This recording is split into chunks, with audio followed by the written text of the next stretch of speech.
大家好，我是叶月如。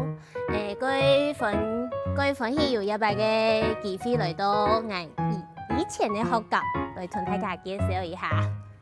那我们接下来要来到的是术科教室，那以前都是我们的练功教室，练功的地方之一哦，还有其他的地方。那这是我们目前我印象中比较大的练功教室。刚才有班可能就会分做两个班级来练功。如果是上毯子功或是基本功的话，就会这边。还记得那时候应该是国二吧，过年时节要偏就过上面学长学姐提练功，俺提就提会不会给偏练功？那我们可以看到有很多的桌椅这些。那以前我们练习的时候，还会要从比如说一张桌子翻下来，两张桌子翻下来因为我们那时候在的时候没有特别这样固定两张桌子，就是真的是两张桌都是拆开然后叠上去的，这样子是安全很多，就你不用特别再去绑它，还干嘛？就是因为到时候翻下来，就是我们会有一个后坐力，你要脚要用力，像这样弄起来，我觉得就是在练功的同时，你也会比较放心。有时候，应该说有一次有一班俺们就同学长讲，俺们归 Q， 那我们老师就很好笑，就说好，那既然大家很累，我们就劈腿。只能劈腿睡觉休息，不是跟一般人共用面度水磨，迄爱臀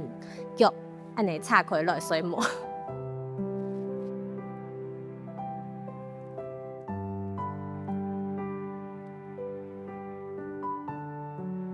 那这个把杆呢，是我们就是基本功的时候很常会用到，就会臀脚不用耸起。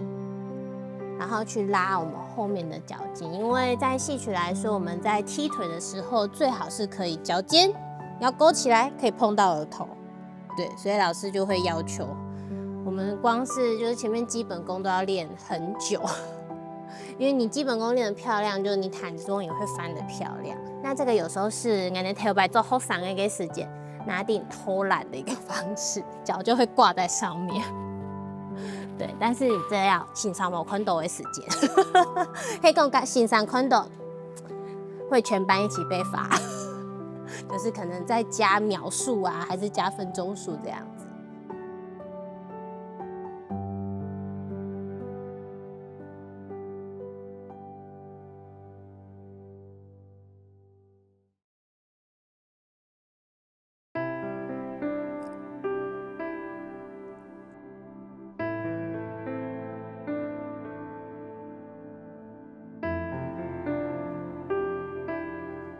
我即个感觉讨厌件学校，因为我13年来到学校读书，又冇办法免疫轨道录卡，故所呢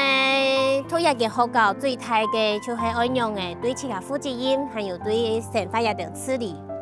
故所想要练习独立的人分享来学校读书。